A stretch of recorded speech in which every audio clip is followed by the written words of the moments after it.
What does a modern development agency look like? This question has come to the fore because of the new 2030 development agenda. What we know is that the role of international aid has greatly diminished, even though it is currently at unprecedented high levels.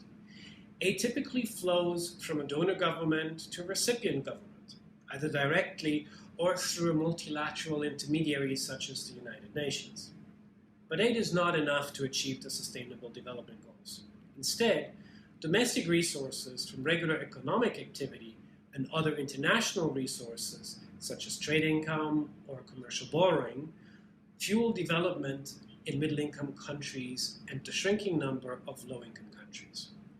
That implies that private sector entities suddenly play a much more central role, not just in creating jobs and generating wealth, but in setting the national development agenda through their investments.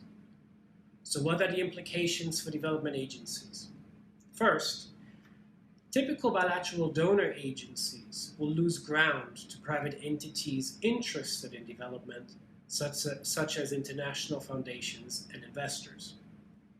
Second, instead of a handful of distinct development agencies, countries need to deal with a much larger and more diverse group of development partners, many of which might not think of themselves in those terms. For instance, companies have their own individual objectives and investment priorities, and they may or may not be in sync with their country's development ambition. Third, the role public institutions play in development planning is changing as well.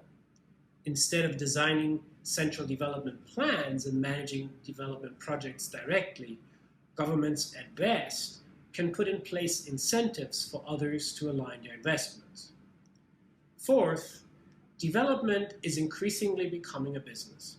Instead of channeling funds, development agencies will morph into service providers to a new crop of development actors who seek support in order to take full advantage of development opportunities. Global Goals Consulting is one such entity.